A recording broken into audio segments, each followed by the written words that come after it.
Welcome viewers. Today we are ready with yet another episode on algae. We will be discussing about classification of algae today. So what are algae? Algae are simple autotrophic plants that lack stem, leaves and complex sex organs. They are actually heteromorphic in nature, which means they are actually of various types. They can photosynthesize because all of them possess chlorophyll A, and they lack a sterile covering around their reproductive cells. Now, some of these members are often grouped together, which can help us classify them. But they are so diverse, this work becomes extremely difficult. It is really a difficult task for many of these phycologists to actually group them into unified groups, classes or divisions. Yet, they are actually classified into several such divisions or classes, which we are going to see today. Now, it is so difficult that we can actually quote Bold and Wine, the two famous phycologists who stated, quote, "Sometimes even the professional botanists and biologists find algae embarrassingly elusive of definition." Not only that, Robert Lee defined algae as thallophytes, which are lacking any true roots, stems, leaves or such, and which contain chlorophyll A as their primary photosynthetic pigment and lack a sterile covering of cells around the reproductive cells. The existence of algae dates back to a long time, as well as we see fossil records from the Precambrian times, which says that they are 3 billion years old. According to Guiri, around 2012, the number of living algae are estimated to range around 30,000 or more than 1 million species. So we saw they are actually very diverse in nature and classification becomes really difficult. Now, it has been quite unequivocal by now that as the science of classification is becoming more and more complex, so the classification of algae is getting more and more complicated. First, we will see a brief nomenclature, that is, how do we name them.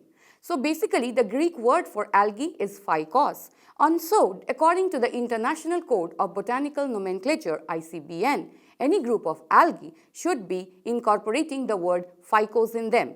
Likewise, if we denote chlorophyceae, phaeophyceae, rhodophyceae, this word phyceae indicates that they are related to algae and phyceae is at the status of a class. While when we include chlorophyta, phaeophyta, rhodophyta, this word phyta signifies that they are in the status of division.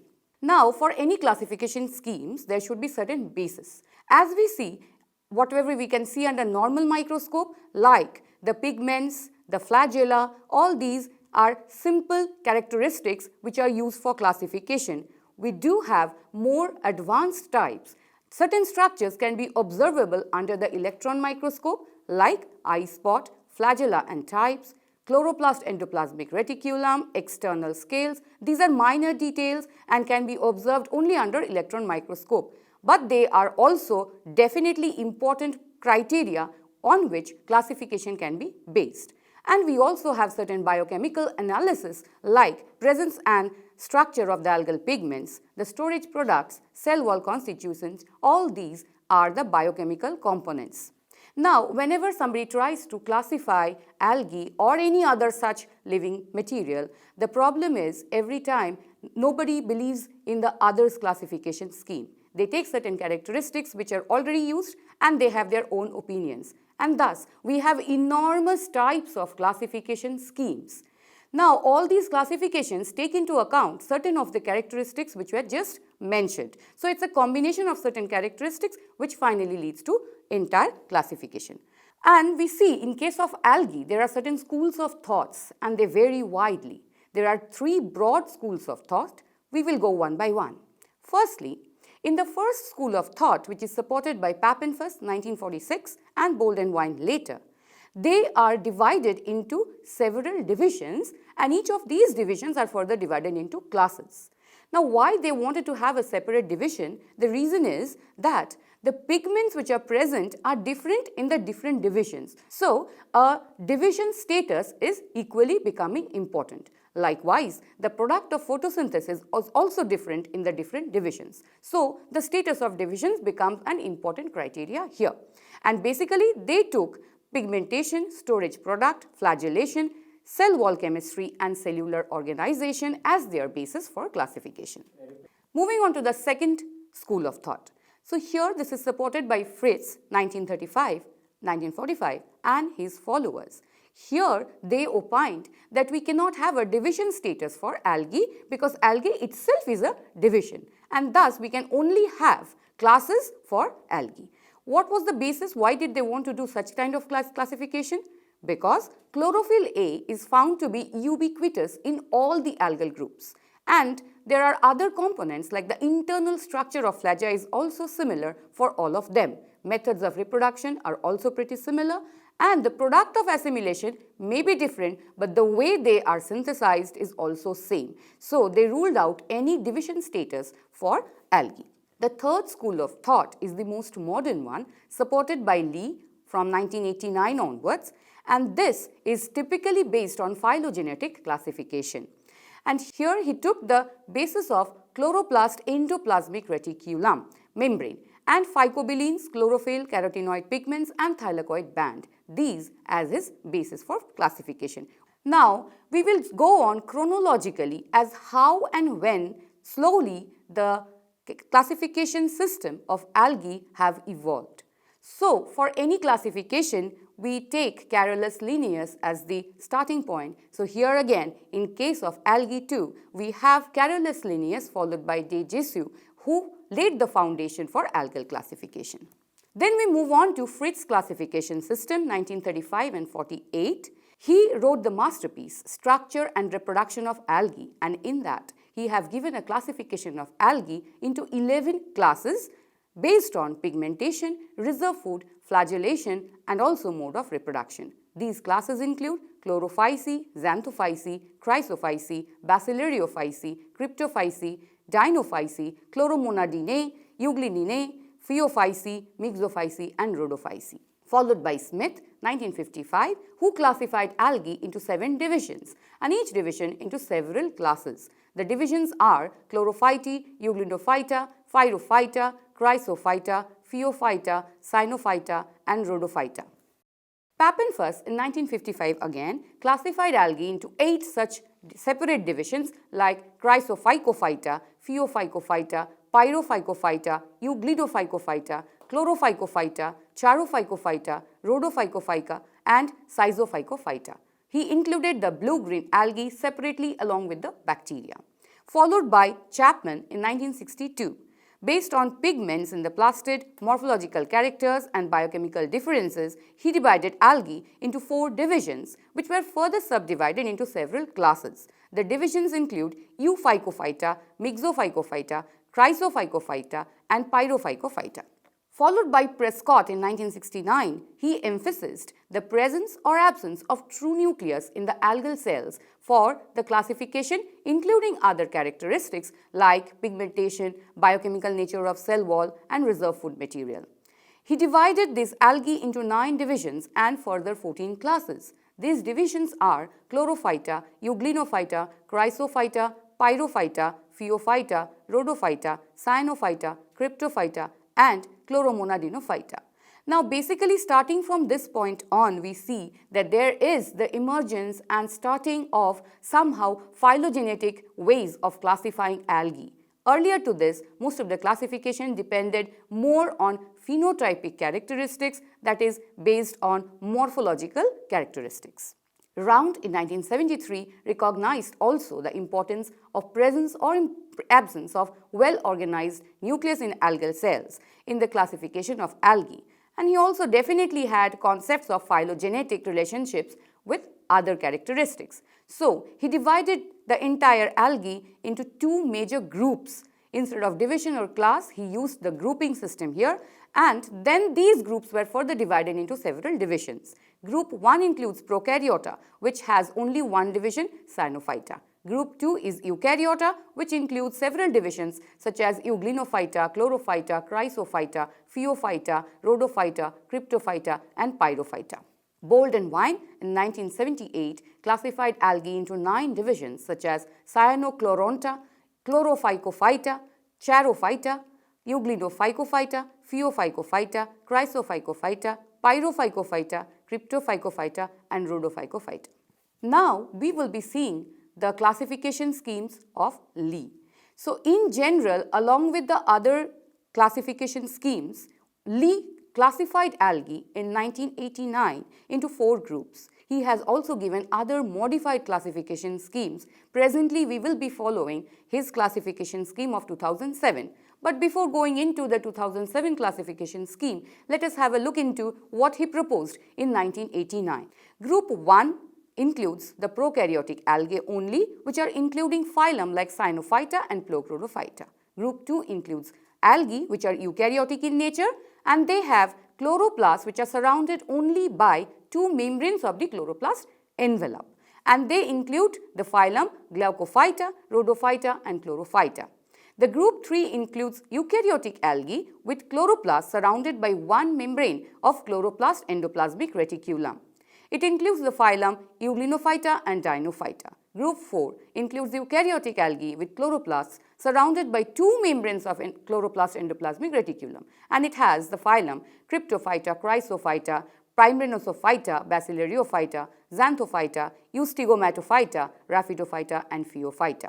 So, this is almost the basis of classification and obviously has phylogenetic roles, but he has modified slightly and we will see the present classification in detail. But before that, we also have certain other phycologists like Guri and Guri in 2011 who classified algae into 2 empires, Prokaryota and Eukaryota. Obviously, empire Prokaryota will include only one kingdom, bacteria, which will contain the phylum Cyanobacteria. An empire Eukaryota will include 3 algal kingdoms like Chromista, Plantae and Protozoa. We have further down Barsanti and Gualtieri in 2014 who grouped algae into 4 kingdoms of bacteria, Plantae, Chromista and Protozoa. But we are not going into details of these, and we have a way of classifying these in the system that Lee has given us. So now we will be beginning with what Lee has in store for us in the classification scheme of 2007. This type of classification now here begins with the basis is chloroplast endoplasmic reticulum. So how exactly this evolved? A lot of things goes into consideration how a typical organelle gets formed. Now what happened, there is a lot of opinion. People say that there is an endosymbiotic theory, and a protozoa or a eukaryotic organism, when it engulfs a smaller body or a prokaryotic organism, and somehow they remain coexistent with each other, benefiting both of them together, then somehow the smaller prokaryotic cell does not remain as an entity separately. They become one of the organelles inside the larger cell. And this is how exactly we opine, or rather phycologists say, that chloroplast is one such simple prokaryotic cell which got into an eukaryotic cell and then benefited this eukaryotic cell by photosynthesizing, and so ultimately remained here in the higher cell. So this is what exactly happened with the development of chloroplast, which is considered to be primitive or rather cyanobacterial cells which stays as endosymbiont. So based on this kind of a property, we will be now seeing Lee's classification schemes which are slightly modified from 1989 to 2007. So the first groups that we will see are of group 1, which are only prokaryotes, and they contain the cyanobacteria. Then we have group 2, the eukaryotic algae. Here they have chloroplast, but they are surrounded by 2 membranes of the chloroplast envelope. The third group are also eukaryotic algae, but the chloroplast here are surrounded by 1 membrane of chloroplast endoplasmic reticulum.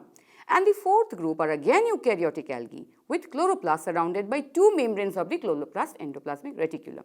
So we see how slowly, as the different groups have come up as 1, 2, 3, 4, they have developed slowly by and means modified and better ways of the chloroplast strongly defined in them. The standard botanical classification system is used in the systematics of algae, like the phylum will end with Phyta, class with Phyci, order with Ales, family with Aceae, followed by genus and species. So we will go group one by one. Because group 1 includes only the prokaryotic algae Cyanophyta, these are only cyanobacteria, prokaryotic types of algae. They are entirely different and they are not consisting components like the chloroplast. So they are simple cells. They are naturally containing chlorophyll A like any other algae. They have phycobilisomes which contain several pigments like phycocyanin and phycoerythrin. Oxygen is evolved during their photosynthesis. They have 7-TS ribosome, entirely different from any other groups of algae which possess 8-TS ribosomes. Their DNA fibrils are not enclosed within a membrane-bound nucleus, which again is distinctly different from the other groups of algae. Now, the typical examples will include nostoc, Anabaena, Spirulina, Oscillatoria. We are moving on to group 2, and from group 2 on, all are eukaryotic algae, but as they move on, slowly we will see how the chloroplasts have evolved. In the first type, that is of the first type of eukaryotic algae, they have chloroplasts surrounded only by the two membranes of chloroplast envelope. So they are not having attachment with the endoplasmic reticulum. There is only the two membranes of the chloroplast envelope. We have three different phylums here. The Glaucophyta is the first one among them, and we will see some certain characteristics of these. These include the algae that have endosymbiotic cyanobacteria in the cytoplasm instead of the chloroplast. And because of their nature of symbiotic association, they are thought to represent intermediates in the evolution of the chloroplast. Photosynthesis is carried out by modified endosymbiotic cyanobacteria.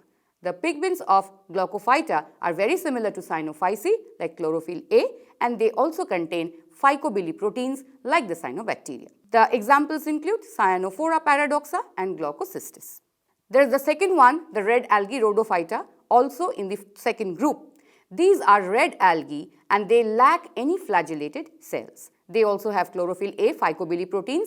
Floridian starch is their storage product, and the thylakoids, they occur singly in the chloroplast. The major feature of the red algae is a chloroplast with one thylakoid per band and no endoplasmic reticulum. The two most important polysaccharides which we derive from this group are agar and carrageenan, which have great commercial importance. These are polymeric material and obtained commercially, available for various food product production and gelling agents.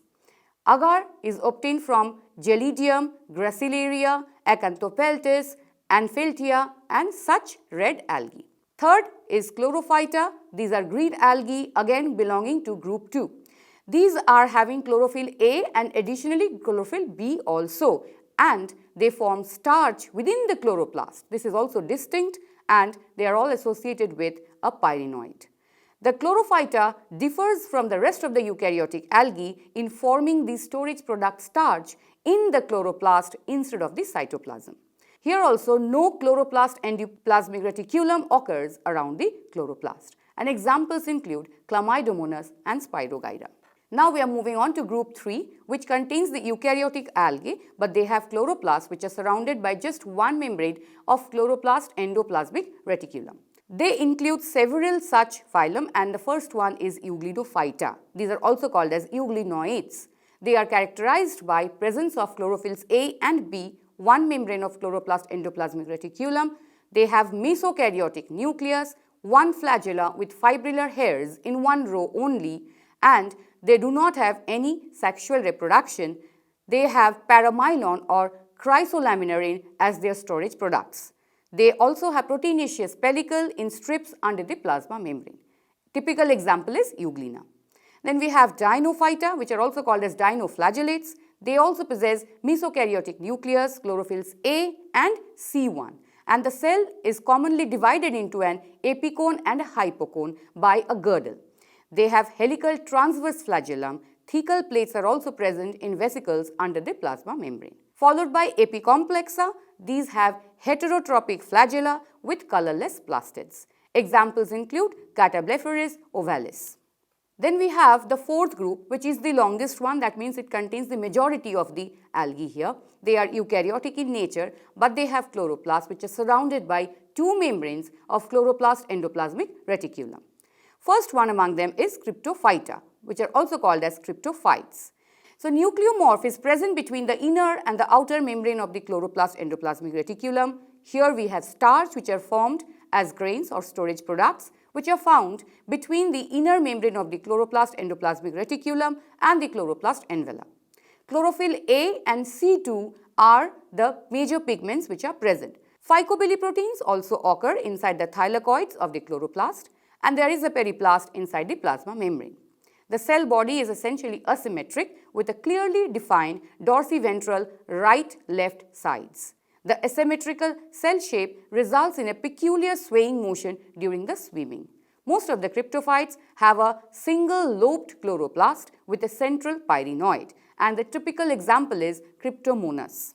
The second here again is Heterocontophyta. As their name suggests, basically have two different types of flagella. They have anterior tinsel flagella and posterior whipless flagella. The plastids contain chlorophylls A and C and fucoxanthin, while the storage product is chrysolaminarin in the cytoplasmic vesicles. So, we will see some of these Heterocontophyta one by one now. The first among them is Chrysophyceae, which are the golden brown algae. Now, they are distinguished chemically because they have chlorophylls A and C1 and also C2. They have structurally two flagella inserted into the cell perpendicular to each other. One photoreceptor on the short flagellum is present, that is usually shaded by an eye spot in the anterior portion of the chloroplast. Contractile vacuoles are present in the anterior portion of the cell. Chloroplast endoplasmic reticulum and radially or biradially symmetrical silica scales may be present. The storage product, like other Heterocontophyta, are chrysolaminarin, and the members of this class may also possess the statospores, which are enclosed in the silicified wall within a terminal pore. Examples include Ochromonas and Dinobryon. Second is Cyaneurophyceae. These have chlorophylls A and C1, and flagella are inserted into the cell approximately parallel to one another and not perpendicular. There is a photoreceptor near the base of each flagellum, but there is no eye spot, and the contractile vacuole is in the posterior portion of the cell. Chloroplast endoplasmic reticulum is present in few species but absent in most. The cells usually are covered by bilaterally symmetrical scales, and typical example is Mallomonas. Then we have Eustegomatophyceae. The characteristics of this class includes the basal swelling of the tinsel flagellum adjacent to the eye spot. Only chlorophyll A is present. Chloroplasts have girdle lamella, and there is no peripheral ring of DNA. The chloroplast endoplasmic reticulum is not connected to the nuclear envelope, and eye spot is usually present outside of the chloroplast. And examples include Polyhedrilla helvetica. Pingiophyceae is the next one. They have anterior tinsel flagellum with tripartite hairs and a posterior smooth whiplash flagellum. The chloroplasts have two membranes of chloroplast endoplasmic reticulum. The outer membrane is continuous with the nuclear envelope. A girdle band of thylakoids present is under the chloroplast envelope. Pyrenoids also occur. They occur in the chloroplast, and the mitochondria here have tubular cristae. Chlorophyll A and chlorophyll C related pigments and fucoxanthin, violaxanthin, zeaxanthin and carotene are other pigments which are present.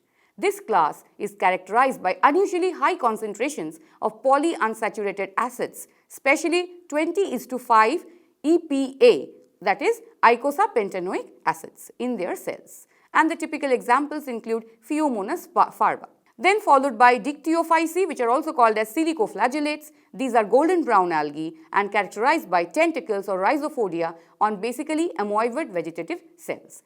Chrysomebia is a typical example.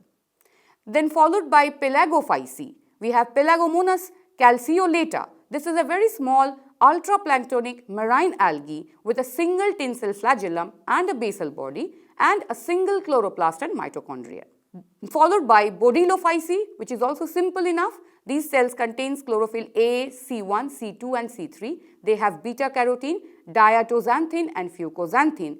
Like the diatoms, Bolidomonas is an example.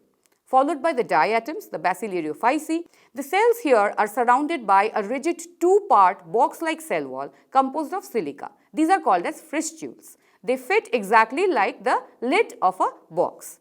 The chloroplast contains C1, C2 and obviously A as their major pigments, and carotenoid also present because they are all golden brown Fucoxanthin is also present with them.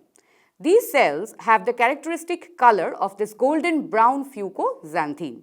Navicula, acanthus are all such examples of the Basilaриophyta. Then we move on to Rhapidophyceae. These are having chlorophylls A and C. They have two membranes of chloroplast endoplasmic reticulum, and the anterior flagellum is tinsel while the posterior is naked.